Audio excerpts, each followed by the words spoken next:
But let's hear, though, from Turkey's Minister for EU Affairs, Egemen Bağış, who held that role under President Erdogan. I spoke to him before we came on air this morning and asked for his reaction to the latest developments. The world needs to find out what happened because human life is at stake and people do not go to consul generals to be slaughtered. They go there to be assisted. What President Erdogan said today was the voice of billions of conscientious people. He became the voice of conscience and he said, we need a thorough investigation and prosecution. Some people may be surprised that the president this morning didn't go further in that he had talked about telephone calls between the consulate and Saudi Arabia. He'd talked about recordings. Is he planning to release those? I don't know what he has in mind, but you can be sure that he's a very strategic thinker. He is a very good chess player and he has different strategies in mind, but he has made one thing clear. He's not going to let this thing be covered up.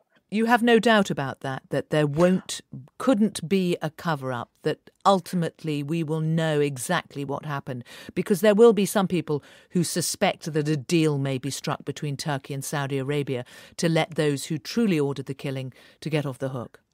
I've spent more than 17 years working very closely with President Erdogan, knowing him, knowing his character, knowing his personality. I can bet all I have that he would not make a deal to cover up a murder. He does not have any blood on his hands, and he would not cover up for the sake of others who do have blood on their hands. But so for those who might argue that it's in Turkey, the wider national interest, for them to keep Saudi Arabia as a friend, you're saying that would not take precedence over discovering the truth? Saudi Arabia is a friend, but not everybody in Saudi Arabia should get a free card because they are in Saudi Arabia.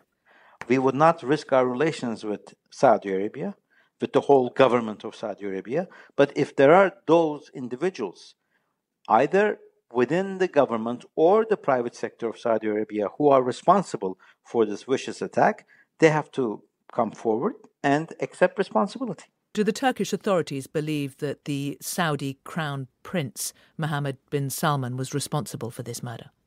We have no clue who is responsible. We're not in a position to finger point or name individuals. Turkey has said that they had information, that they have recordings of phone conversations that would suggest it was ordered from senior figures within the Saudi authorities.